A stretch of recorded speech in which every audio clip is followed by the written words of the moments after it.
하나님께서 각 사람에게 그 행한 대로 보응하신다. 보응이라고 하는 말이 요즘 잘 안 쓰는, 뭐 보답이라고 하는 말도 있긴 하지만 보응이라고 하는 말은 별로 안 쓰는 표현입니다. 시간이 아주 미묘한 시점이죠. 약간씩 옛 번역이 우리가 지금 현재 사용하고 있는 언어보다 바로 직전에 사용했던 그런 언어들인데, 또 하나는 뭐냐면 이 보응이라고 하는 말 속에 어제도 나누셨지만 되돌려준다, 갚아준다, 갚아준다라고 하는 말도 이중성이죠. 하나는 이 악을 악으로 갚고 선을 선으로 갚는, 이게 어떤 굉장히 중립적인 그런 개념인데, 이 반환이라고 하는 의미가 있다. 반환이라고 하는 말은 요즘 많이 나오기 시작했죠. 해외로 유출된 유물을 반환받는 것. 그런데 가만히 쭉 살펴보니까 그것만 한 게 아니더라고요. 그것만 반환하는 게 아니라 요즘 소송이 굉장히 많은데, 대여금 반환 소송, 부당 이득 반환 소송, 보증금 반환 소송, 이렇게 많더라고요. 많은데 또 요즘 새롭게 뜨고 있는 반환 소송이 뭐냐면 유류분 반환 소송이 있습니다. 아마 들어보셨을 겁니다. 유류분 반환 소송. 그 말이 너무 어렵죠. 유류분이라고 하는 게 무슨 뜻이냐면, 유류분 반환 소송이 뭐냐면 고인이 어떤 특정한 사람한테 유언이나 증여로 법적 상속분을 넘는, 어떤 특정한 사람들한테 이렇게 자기가 이렇게 법으로 정해져 있는 그런 상속분보다 넘게 이 재산을 남겼을 때, 다른 상속인이 자기의 몫, 바로 여기가 자기 몫이 유류분입니다. 자기 몫이 유류분인 거죠.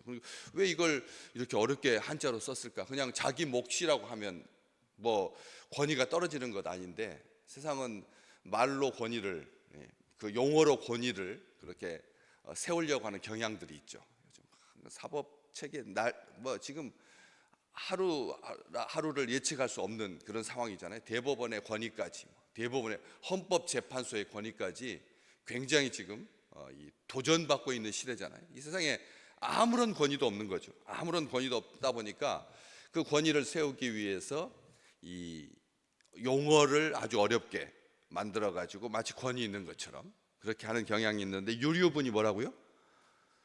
자기 몫이라고요. 자기 몫. 그러니까 자기 몫을 되찾기 위해서 제기하는 소송이 유류분 반환 소송인 거예요. 유류분 반환 소송, 자기 몫 반환 소송이라는 거죠. 자기 몫 반환 소송 많아졌습니다. 아주 해외에 유출된 국가의 소중한 유산을 반환받는 것뿐만 아니라 보증금도 반환받을, 보증금을 떼유는 경우가 많으니까 보증금 반환 소송, 부당 이득 반환 소송, 대여금 반환 소송. 그런데 그렇게 소송이 많은데 딱 하나가, 단서가, 제한이 딱 들어가죠. 뭐냐면 이 소멸시효가 10년이라는, 자기가 어떤 특정인에게 법정인 상속분보다 많이 넘어가 가지고 자기가 되돌려 받아야겠다라고 하는 것을 알게 된 그 날부터 10년입니다. 그러니까 이미 집행된 다음에 10년이 아니라 자기가 깨닫게 된 다음부터 소멸 시간이 10년인데, 그래도 그래가지고 시간을 넘겨가지고 반환 소송에서 정당한 자기의 상속분을 받지 못한다는, 그러니까 이제 또 억울해지는 거죠. 소멸시효가 딱 하루 남겨놓고 하루 넘겨가지고 못 받고, 하루 전에 자수해가지고 소멸시효 시간을 채우지 못해가지고 검거되는 사람, 영화에서 많이 보시잖아요. 자기는 오늘이 10년 넘은 날인 줄 알고 가서 10년 넘었으니까 자수하면 그냥 자유롭게 될 줄 알고 가서 자수를 했는데 하루 모자라가지고 자기가 계산을, 그러니까 이게 얼마나 맹점이 많은 거죠. 그 하루 차이로 그런 일들이 얼마나 많은데, 그래서 하나님께서 각 사람에게 그 행한 대로 보응하신다라고 하는 표현이 2000년 전에 사용된 용어인데, 이게 법적인 용어라는 거예요. 반환이라고, 이게 법적 용어입니다. 법적.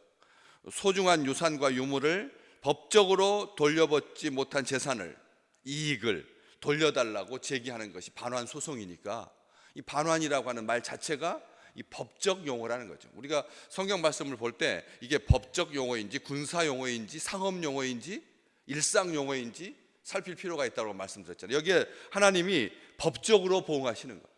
법적으로 보응하십니다. 각 사람에게 그 행한. 따라서 이 마지막 때의 하나님의 법적 보응은 심판을 전제하는 것이죠. 심판이 전제되어 있다는 겁니다. 하나님은 각 사람에게 행한 대로 보응하십니다. 참고 선을 행하여 영광과 존귀와 썩지 아니함을 구하는 자. 참고 선을 행하면 우리가 하나님께서 영생으로 하시고 이렇게 되어 있지 않고 뭐라고 되어 있나요? 참고 선을 행하여서 무엇을 구하는 자? 영광과 존귀와 썩지 아니함을 구하는 자에게 하나님께서 상 주신다, 이렇게 되어 있습니다. 우리가 선을 행하면 상 주신다, 참고 선을 행하면 하나님께서 상 주신다. 선을 행하는데 뭐가 먼저 나오죠? 참는 게 나오는 거예요. 참는 게. 우리가 선을 행한다는 게 가다가 그냥 마음이 울적해가지고 아니면 마음이 긍휼인 마음이 막 생겨가지고 지나간 사람들, 아니 물에 빠진 사람들, 차에 갇힌 사람들. 요즘 차 사고가 너무 많이 나잖아요. 차 사고 어저께도 또 제주도에 딱 도착하자마자 급발진해가지고 사람이 제주도에서 우도에 그 차가 내렸는데 그 우도에 그냥 막 사람도 많고 막 관광객도 많고 그런데 거기에 그냥 차가 돌진해가지고 사람이 죽고 다쳤어요. 이런 상황 속에서 우리 생각할 때 갑자기 차에 그냥 낀 사람, 깔린 사람 구하려고 막 애쓰지만 차가 이게 몇 톤 단위니까 사람이 못 드는 거죠. 10명이 달려들어도 20명이 달려들어도 가벼운 차 아닌 이상은 이게 사람을 들고 사람을 꺼낼 수가 없거든. 그러니까 이제 거기에다 소방대에서 긴급 구조대에서 와가지고 기계를 써야지만 사람을 구하거나 문을 뜯고 사람을 구할 수가 있잖아요. 그 순간이잖아요. 얼마나 그 짧은 시간인데. 골든 타임이라고 하는 게 마냥 있는 게 아니잖아요. 거기서 휘발유가 나오고 기름이 가솔린이 나와가지고 불이 번져가지고 속에서 목건한테 낀 상태로 그런 위험한 일들이 얼마나 많은데. 그렇기 때문에 그걸 마음에 그런 사건이 당하면 지나가다가 그렇잖아요. 갑자기 생각 긍휼의 마음 가지고 같이 도와주려고 하잖아요. 누가 그냥 외면하고 가지 않지 않습니까? 힘 있는 자들은 자기가 여력을 버틸 수 있다라고 생각하는 사람들은 와서 도와주게 돼 있잖아요. 그런데 선을 행하는 건 그런 식이 아니라는 거예요.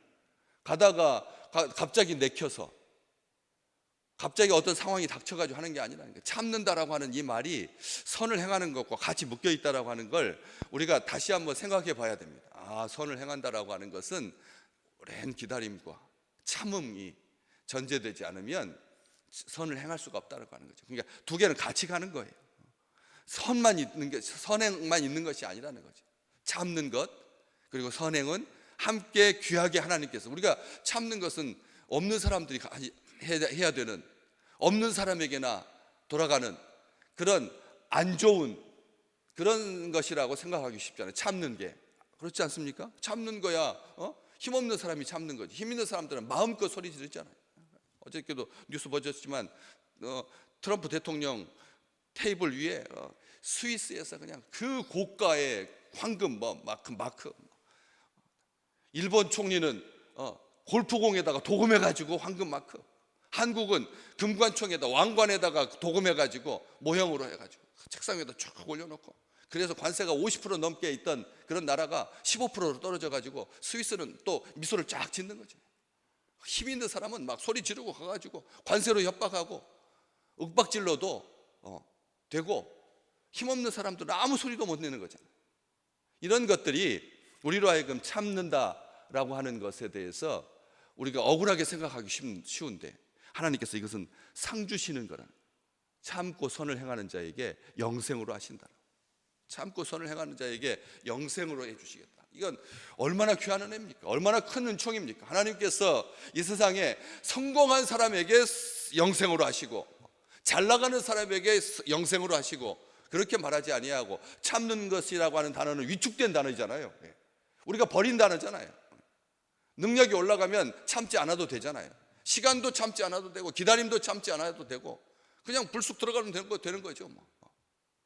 줄 서지도 않습니다. 그렇게 이중성이 강한 이 시대에 하나님께서 참고 선을 행하는 자에게 영생으로 하시고 이렇게 하지 아니하고 중간에 세 가지가 끼어 있다는 거죠. 영광과 존귀와 썩지 아니함을 구하는 자. 참고 선을 행하는 게 뭐냐? 영광과 존귀와 썩지 아니함을 구하는 거다는 거죠. 우리는 구한다라고 하는 말이 입으로 막 간구하는 것이 구하는 거잖아요. 그렇잖아요? 우리 구한다라고 하는 그 말 자체가 굉장히 언어적인 요소가 강하잖아요. 그런데 바울은 그렇게 말하고 있지 않다는 거예요. 참고 선을 행하는 것이 하나님께 구하는 거라. 아멘. 우리가 그냥 참는 것으로 끝나는 게 아니라는 거예요. 상 받는 것으로 끝나는 것이 아니라는 거죠.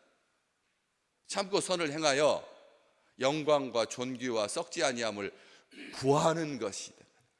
그래서 하나님께서 영생을 주시겠다는 겁니다. 하나님께 달라고 하는 거라는 거예요. 그게 참고 선을 행하는 게 구하는 거라는 거죠. 뭘요? 영광을 구하는 거라는 거죠. 하나님께 영광을 구한다.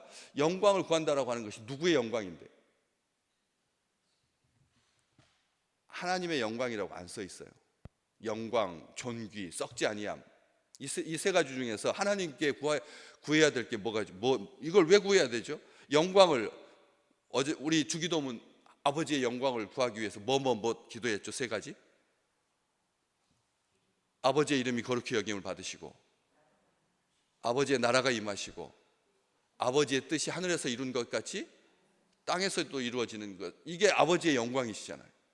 그렇잖아요. 아버지의 영광, 아버지의 나라, 아버지의 이름, 아버지의 뜻이 성취되고 이루어지는 것. 그런데 여기 영광은요, 하나님의 영광입니다. 오직 주께 영광이니까 그렇게 한정하지 않는다. 왜? 가만히 보세요. 한 가정에 아버지가 계시고 가족이 있는데 그렇잖아요. 거기에서 아버지가 영광 받으신다라고 하는 말, 이 영광이라고 하는 단어가 누구에게 해당되는 거예요?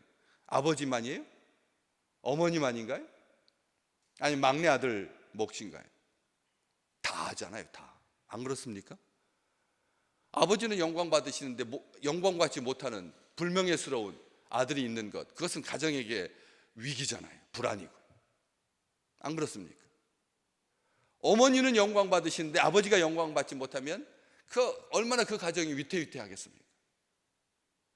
자녀는 영광 받는 것, 아버지는 충분히 감내할 수 있죠. 나를 넘어서야 이 가정이 잘 되는 거다, 이런 생각을 가지고 자녀가 잘 되는 것 아버지의 뜻이고 아버지의 소원입니다.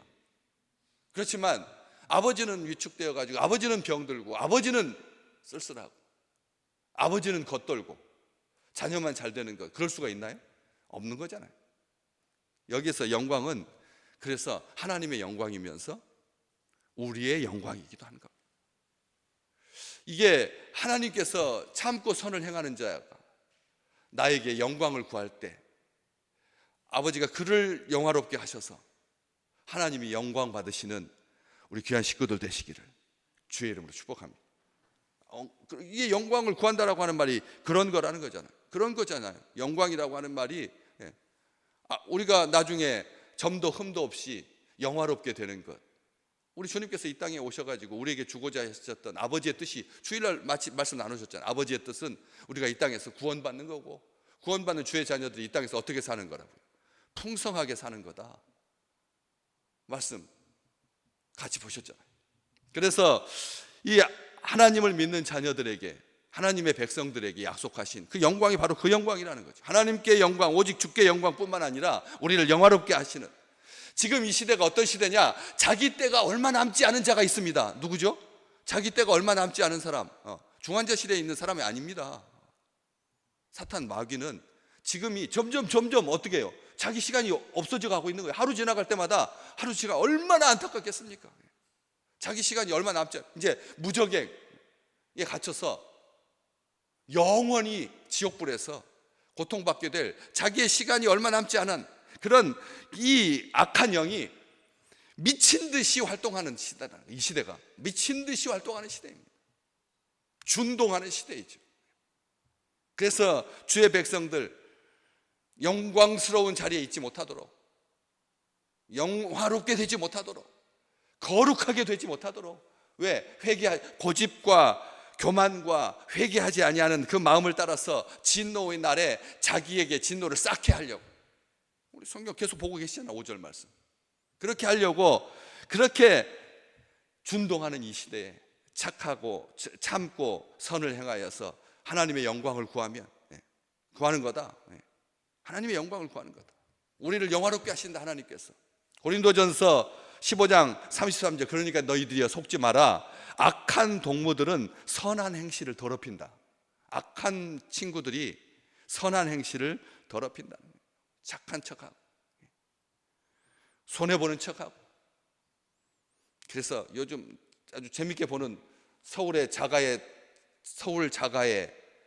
대기업 다니는 부장 이야기, 아버지 이야기죠. 아버지 이야기. 대기업에 다니는 부장. 요즘 드라마에 한참 나오잖아요. 거기에 뭐 합니까? 이 새롭게 난 건물, 역세권, 걸어서 3분, 걸어서 5분, 모퉁이 또 거기 그 공실 16억인데 부장님께서 5천만 원 깎아주겠다고. 그래가지고 10억 5천에 자기 퇴직금 5억에다가 그 다음에 대출 5억 5천 받아가지고 그거 딱 덜컥 계약했더니 3개월째 공실인 거죠. 3개월째 공실인 거. 자기 딴에는 아내에게, 자식에게, 자녀에게 평생 한 달에 1,000만 원씩 들어온다고 속였으니까, 한 달에 1,000만 원씩 들어온다고 속였으니까 3개월 월세 안 받는다는 조건으로 내놔도 사람이 안 그렇게 속이는 시대라는 거죠. 많은 사람들이 그럽니다. 자기 가족을 위하고 그렇게 하는데도 불구하고 그런 일들을 정직하게 땀 흘려서 버는 것이 아니라 그렇게 살고 싶어요. 자기 건물주가 되는 것이 생애 꿈이 되어가지고 한 달에 월 3,300씩 들어오는 이것을 꿈꾸는 그런 구조 속에서 궤변을 들여놓고 타락하게 하고 미혹하게 하고 영적 기쁨을 사라지게 하고, 참고 선을 행하여 하나님의 영광을 구하는 자에게 우리 주님께서 우리를 영화롭게 하는 복이 날마다 더하시기를 주의 이름으로 축복합니다. 시편 119편 2절 우리 함께 따라할까요? 여호와의 증거를 지키고 전심으로 여호와를 구하는 자가 복이 있도다. 아멘. 영광 존귀 썩지 아니하면 우리 차지, 우리에게 해당되는 거지만, 구별하고 뭐 있지 않습니다. 하나님께 하지 않고 우리에게 하지 아니하고 영광과 존귀, 우리 주님 마땅히 받으셔야 할 그 영광과 존귀, 그리고 우리에게 허락해 주신 선물로 주신 썩지 아니함을 구하는 거다. 참고 선을 행하는 자에 하나님께서 영생으로 하실 것이다. 그래서 여호와의 증거를 지키고 복음을 지키고 말씀을 지키고 전심으로 여호와를 구하는 자, 영광과 존귀와 썩지 아니함을 구하는 자는 복이 있다라고 말씀하신 것처럼 의로운 자가 땅에서 보응받게 된다라고 잠언에서도 분명히 기록되어 있습니다. 참고 선을 행하는 자는 의로운 자입니다. 하나님께서 찾으십니다. 그래서 보라고 하십니다. 보아라, 그 손에 들린 상을.